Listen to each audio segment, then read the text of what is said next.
지난 2월 6일 규모 7.8 초대형 강진이 튀르키예에 덮쳤습니다. 최초 지역은 튀르키예 가잔테프시 서북 서쪽에서 발생했고 규모 5.0 이상의 여진이 계속 발생했다는 것입니다. 튀르키예 접근 지역 시리아에서도 강진이 발생했지요. 이로 인해 튀르키예 사망자가 5만여 명이 되었고 또한 시리아에서도 약 6천 명이 사망했습니다. 부상자만도 12만 6천 명, 시리아는 12,000명으로 추산하고 있는 것이죠. 기상은 어떻습니까? 베트남에서는 4월 말 5월 초 두 번의 폭염이 발생했는데 38도에서 40도의 최고 기온을 보였고 설라이라고 하는 지역에서는 41도를 기록했습니다. 뿐만 아니라 타인 화성이라고 하는 지역은 44도, 베트남 역대 최고 온도를 경신했다는 겁니다. 요즘 세계가 이상하다는 것이죠. 어떤 곳에서는 홍수로, 어떤 곳에서는 가뭄으로 온 지구가 몸살을 앓고 있습니다. 역대급 한파가 찾아오는가 하면 여름철에는 폭염이 한겨울 이상 기온이 일어나고 있다는 것이죠. 영국의 블룸버그 통신은 최고의 폭염이 2035년에는 일상이 될 거라고 하는 전망을 내놓았다는 것입니다. 교회를 간다는 이유로 명예살인이 자인되고 있는 나라가 많이 있습니다. 이슬람 국가에서는 교회에 불을 지르고 기독교인들을 핍박을 하고 있습니다. 세계 국가 중 동성애가 합법화된 나라가 늘어나고 있다는 것입니다.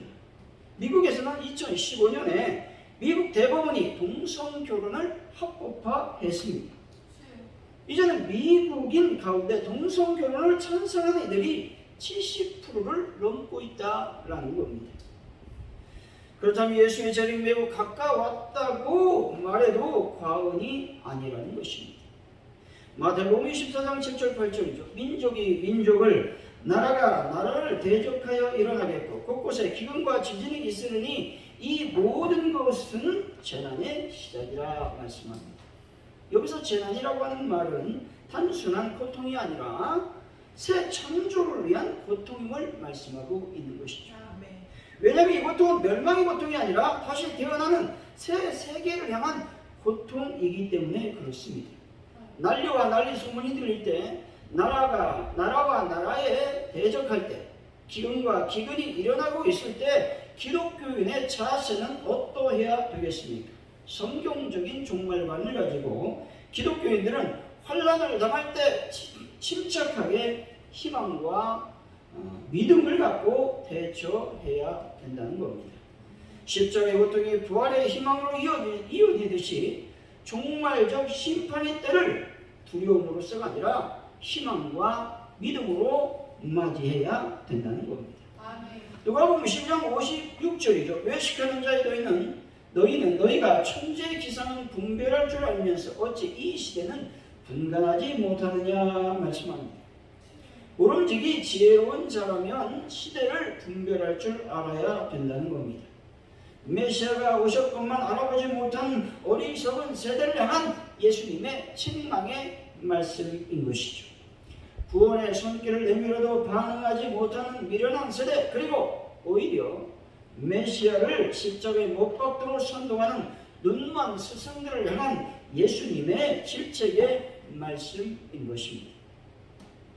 이 시대를 살고 있는 기독교인들은 이 시대를 볼 수 있는 눈이 있어야 된다는 겁니다.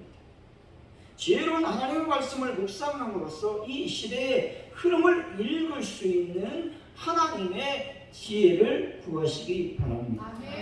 그래서 하나님의 복음을 증거하는 분들이 되시기 바랍니다. 사랑하는 성도 여러분, 혼란한 이 시대에 정신을 차리고 주님의 뜻 안에서 지혜로운 삶을 살아가는 귀한 분들이 되시기를 예수님을 간절히 축원드립니다. 오늘의 본문의 말씀은 예수님의 지상 대명령에 대해서 말씀하고 있습니다. 예수님의 지상 대명령은 바로 모든 민족을 제자 삼으라는 것입니다. 다시 말해 부활하신 주님의 권세를 힘입어 세상 모든 민족에게 세례를 베풀라고 말씀하고 있는 것이죠. 그리고 예수님의 삶과 가르침에 순종하며 살아가도록 가르침으로써 그들을 제자 삼으라는 겁니다. 이것은 당시의 제자들뿐만 아니라 예수 그리스도의 부활을 믿는 오늘날의 모든 성도들에게도 여전히 유효한 말씀인 것입니다. 성도들이 최우선적으로 수행해야 될 사명이라는 겁니다. 이러한 지상 대명령과 더불어서 예수님께서는 우리들에게 한 가지 약속을 해주셨는데 그것은 바로 너희와 항상 함께 있으리라 말씀하셨습니다. 오늘 말씀을 통해서 성도의 최우선 과제는 무엇이며 어떻게 하면 성도의 최우선 과제를 잘 수행할 수 있는지 하나님의 은혜를 나누도록 하겠습니다. 먼저 성도의 최우선 과제는 과연 무엇일까요? 그것은 바로 전도하는 겁니다. 하나님의 복음을 증거하는 것입니다. 우리 19절이죠. 한번 읽어봅니다. 시작. 그러므로 너희는 가서 모든 민족을 제자로 삼아 아버지와 아들과 성령의 이름으로 세례를 베풀고. 아멘.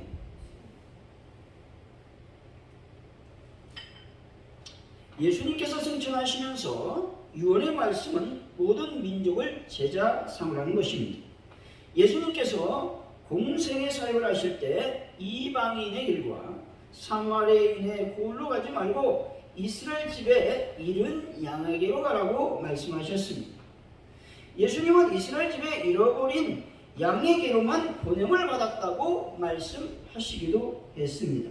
그런데 오늘 말씀은 모든 민족을 제자 삼으라고 말씀하십니다. 이것은 이제는 더 이상 유대인과 이방인의 차별이 존재하지 않는다라는 것들을 말씀하고 있는 겁니다. 여기서 모든 민족은 이스라엘을 포함한 모든 민족을 가리키는 말씀이죠. 다시 말해 모든 지역의 모든 사람들, 즉 언어와 문화의 장벽을 뛰어넘고 민족의 담장을 허물고 또한 정치와 이념을 초월하는 모든 것들을 포함하고 있다는 겁니다. 그리고 신분을 불문하고 세상 모든 사람들에게 복음을 전하라고 말씀하고 있는 것입니다. 달리 말해서 모든 인간적인 편견을 버리고 모든 사람을 대상으로 하나님의 복음을 전파하는 것입니다. 여러분, 북한 땅에서 복음이 전파되어야 되는 것이죠. 중국 땅에도 러시아에도 하나님의 복음이 증거되어야 된다는 겁니다. 뿐만 아니라 일본 땅에도 하나님의 복음이 증거되어져야 한다는 것입니다. 유명한 무디 선생님은 이렇게 질문을 받습니다. 전도함으로 이 악한 세상을 변화시킬 수 있습니까? 라는 질문을 받게 되는데 이 질문에 무디 선생님은 이렇게 대답합니다. 하나님은 나에게 전 세계를 개혁하라고 말씀하지 않으셨습니다. 세상은 도저히 구원할 수 없는 난파선과 같습니다. 그렇지만 하나님께서 주신 사명대로 가능한 한 많은 사람들을 그 배에서 구해야 합니다. 말했다는 겁니다. 기독교인은 어디에서나 사회악을 제거하기 위해서 애를 써야 합니다. 하지만 가장 중요한 과제는 할 수 있는 대로 모든 사람들을 구원해야 된다는 겁니다. 우리의 사명은 다른 것을 잊지 않고 오직 하나님의 복음을 증거하는 일에 있음을 믿으시기 바랍니다. 아멘. 오늘 하나님께서는 시카고의 한 목사님에게 이렇게 말씀해 주셨습니다. 집에 틀어박혀 외부와의 접촉을 끊고 사는 사람들을 찾아가 보라고 말씀하셨습니다. 그래서 그 목사님은 한 아파트를 찾아가 문을 톡톡 두드렸습니다. 근데 좀 있다가 한 사내가 나왔는데 얼굴에 절망으로 질린 표정이 가득했습니다. 목사님 다음과 같이 말했습니다. 당신과 함께 구원의 주 예수에 관해 말씀을 나누고자 이렇게 왔습니다. 말했더니 사내가 울음을 터뜨리며 말했습니다. 보십시오. 하나님께서 목사님을 여기에 보내신 것이 틀림이 없습니다. 목사님께서 문을 두드리기 직전 저는 아내와 함께 이 작은 아파트의 문을 꼭꼭 잠가 두고 또 가스를 틀어놓고 죽으려고 했습니다. 보다시피 방금 사랑하는 아이를 땅에 묻고 왔습니다. 이 슬픔을 도저히 견딜 수가 없습니다. 말했다는 것. 하나님의 종은 아파트에 들어가 절망에 빠져있는 부부에게 부족께서 예수님께서 버림받은 자들에게 행하신 일들에 대해서 증거했다는 겁니다. 그리고 어떻게 하면 그분 안에서 마음의 평안을 찾고 자유하게 될 수 있는지에 대해서 여러분 이야기해 줬다는 겁니다. 결국 이 가족은 다시 생명과 희망을 얻게 되었습니다. 뿐만 아니라 영적인 구원도 받게 되었다는 것입니다. 하나님의 복음을 전하지 않으면 결코 일어날 수 없는 일이었던 것이죠. 유다서 1장 5절이죠. 너희가 원래 모든 사실을 알고 있으나 내가 너희로 다시 생각나게 하고자 하노나 주께서 백성을 애굽에서 구원하여 내시고 후에 믿지 않은 자들을 멸하셨으며 말씀합니다. 하나님의 멸망은 모든 민족을 멸망은 모든 민족을 구원하시는 데 있다는 겁니다. 그래서 독생자 예수 그리스도를 십자가에 못 박혀 죽으셨습니다. 또한 다시 살아나게 하심으로 말미암아 예수님만 믿으면 구원에 이르게 하셨다는 것이죠.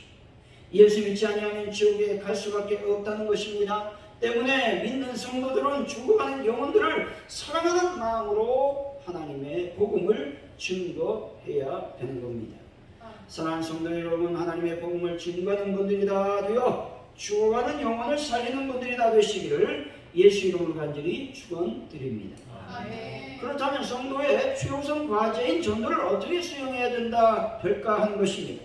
첫째로 성령님을 사랑으로 성령 충만해야 된다는 겁니다. 18절 2절 한번 읽어봅니다. 시작. 예수께서 나와 말씀하여 이르시되 하늘과 땅의 모든 권세를 내게 주셨으니 아멘. 하늘과 땅의 모든 권세가 우리에게 임했음을 여러분 믿으시기 바랍니다. 여기서 권세라고 하는 말은 능력이요 힘이요 절대적인 권세를 의미합니다. 다시 말해서 예수님께서 당신이 지상에서 권세뿐만 아니라 온 우주의 권세를 가지셨음을 확증적으로 선언하고 있는 말씀이라고 하는 것이죠. 이 하늘과 땅의 모든 것, 즉 온 우주의 모든 권세가 예수님께 주어졌다는 겁니다. 그런데 예수님께서 승천하시면서 성령 하나님께서 임하셨습니다. 오순절 마가다락방에 급하고 강한 바람 같은, 또한 불의 혀와 같은 성령님이 임하셨습니다. 그래서 그곳에 모인 120명의 제자들이 성령의 충만을 받았다는 겁니다. 성령 충만을 받고 방언의 역사가 일어났고 이후에 죽은 자를 살리며 병든 자를 고치는 능력의 역사가 제자들에게 임했다라는 겁니다. 성령 충만을 받으니 놀라운 역사가 일어났다라는 겁니다. 사도행전 1장 8절의 말씀이죠. 오직 성령이 너희에게 임하시면 너희가 권능을 받고 예루살렘과 온 유다와 사마리아와 땅끝까지 이르러 내 증인이 되리라 하시니라 말씀합니다. 권능을 받아야, 권능이 임해야 하나님의 증인이 될 수가 있습니다. 성령의 충만을 받아야 예루살렘을 넘고 온 유다를 걸쳐서 사마리아를 가로질러 하나님의 증인이 되는 것입니다. 하나님의 성령으로 충만하면 놀라운 일들이 일어난다는 것입니다. 마가복음 16장 10절 18절이죠. 믿는 자에게는 이런 표적이 따르니 곧 그들이 내 이름으로 귀신을 쫓아내며 새 방언을 말하며 뱀을 집어올리며 무슨 독을 마실지라도 해를 받지 아니하며 병든 사람에게 손을 얹은즉 나으리라 하시니라. 아멘. 여기서 믿는 자라는 말은 사도들뿐만 아니라 사도들이 회심시킨 자들을 말하죠.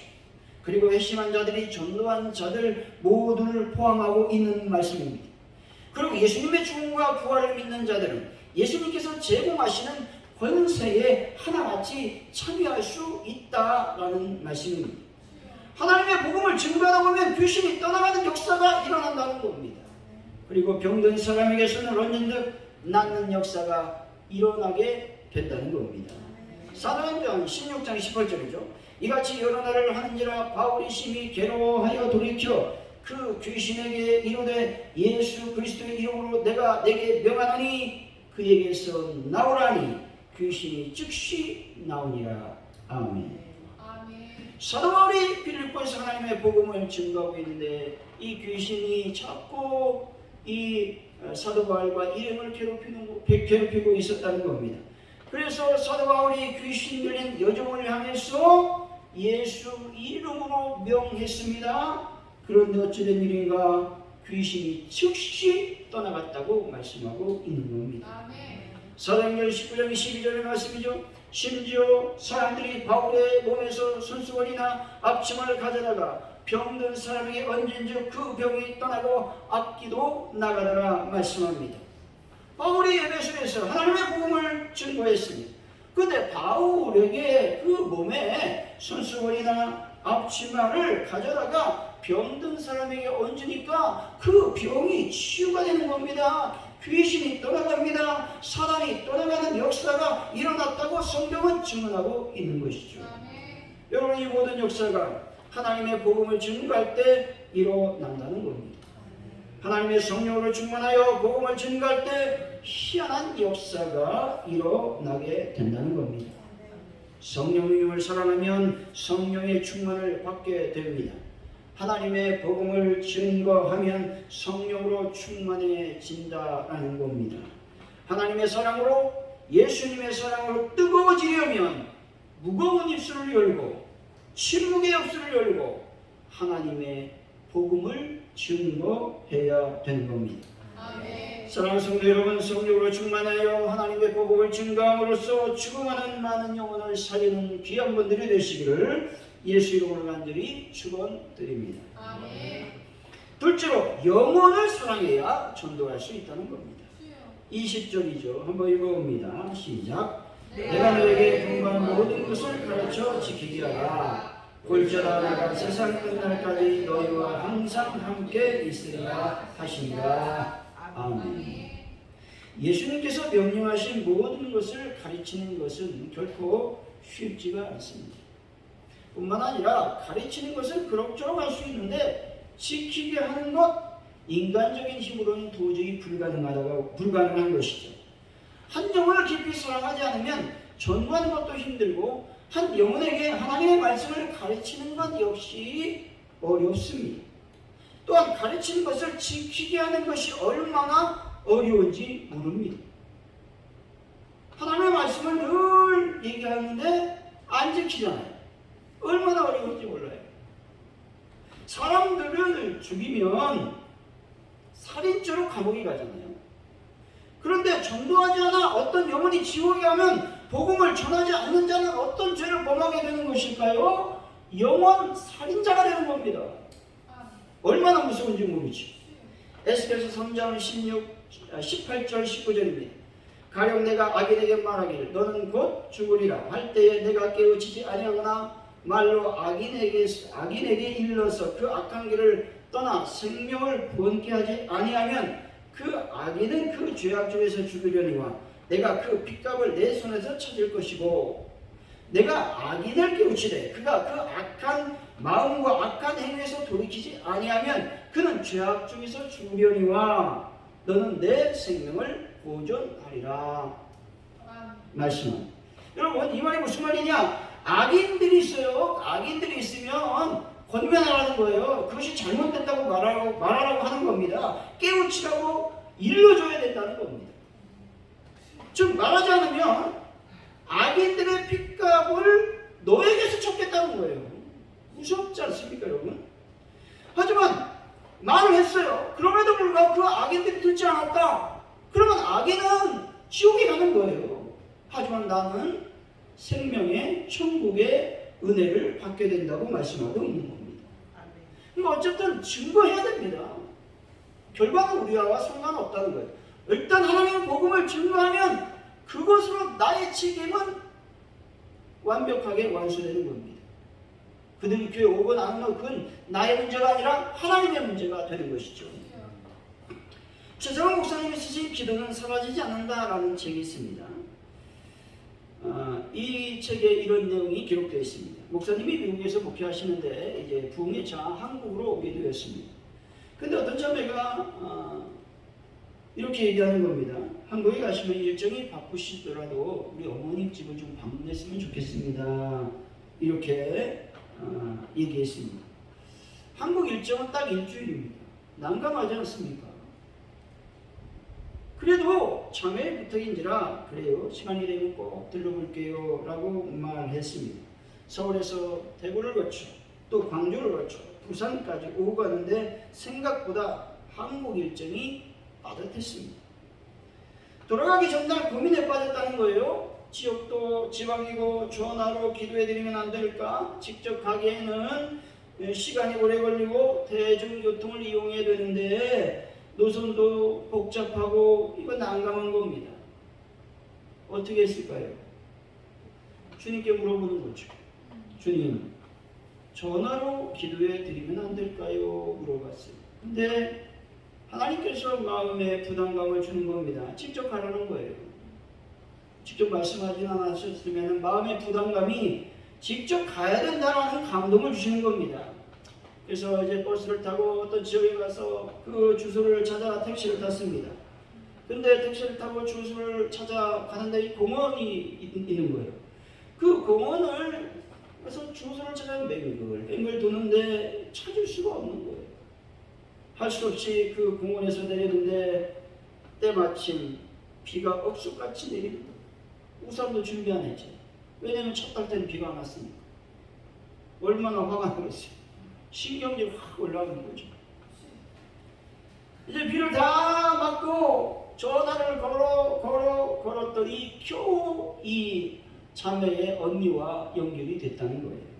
그래서 어디에서 내려서 어떻게 오십시오. 택시를 타고 한 5분만 오시면 됩니다. 이렇게 얘기하고 집에 들어가 보니 자매의 언니와 동생이 있었습니다. 그리고 미동도 하지 않는 어머니가 누워 있는 겁니다. 그 언니가 이렇게 말합니다. 저희 어머니는 20년째 식물인간으로 누워 계십니다. 그래서 예배를 드리는 거죠. 찬송을 부르는데 놀라운 은혜가 임한 목사님의 눈물이 계속 나는 겁니다. 예배 중에 두 자매를 위로하며 용기를 주신 하나님의 은혜가 방 안에 가득 넘쳤습니다. 예배를 마친 후 두 자매가 얼마나 감사하다고 말하는지 기쁨의 눈시울을 적셨다는 겁니다. 목사님도 평생 있을 수 없는 예배였다는 겁니다. 피곤한 육체를 뒤로하고 길을 찾지 못하는 신경질을 억누르고 집을 찾았다는 겁니다. 그리고 비가 오는데 불쾌한 감정을 겪고 그 가정, 그 집을 방문하는 겁니다. 역시 20년째 식물인간으로 있는 그 영혼을 위한 예배를 드리고 있다는 겁니다. 이렇게 할 수 있는 것은 바로 무엇 때문일까요? 한 영혼을 사랑하는 예수님의 마음 때문에 그렇다는 것이죠. 한 영혼을 사랑할 수 없었다면 불가능한 일이었다는 것이죠. 요한복음 11장 35절. 예수님께서 눈물을 흘리시더라 말씀합니다. 나사로가 죽었다는 소식을 듣고 예수님은 눈물을 흘리셨습니다. 한 영혼을 사랑하는 마음이 눈물로 표현이 되었다라는 것입니다. 여러분, 한 영혼 한 영혼을 사랑함으로 복음을 증거하는 분들이 다 되시기를 바랍니다. 아멘. 결론적으로 말하면 성도의 최우선 과제는 바로 하나님의 복음을 증거하는 전도라는 겁니다. 성령님을 사랑하여 성령 충만함으로 복음 증거를 감당할 수 있습니다. 영혼을 사랑하는 마음으로 복음을 증거함으로 말미암아 여러분 성도의 최우선 과제를 감당하는 분들이 되시기 바랍니다. 아멘. 사랑하는 성도 여러분, 성령 충만하고 영혼을 사랑하는 마음으로 전도해서 주님의 지상 대명령을 잘 수행하는 분들이 되시기를 예수 이름으로 간절히 축원드립니다. 아멘. 기도합니다. 하나님 아버지 감사합니다. 오늘 또 주님께서 주신 지상 대명령을 우리가 잘 수행하는 믿음의 사람, 용기 있는 사람이 될 수 있도록 도와주옵소서. 하나님 성령에 충만하기를 원합니다. 또한 영혼을 사랑하는 마음을 저희들에게 가득 부어 주옵소서. 감사합니다. 예수님의 이름으로 기도하옵나이다. 아멘.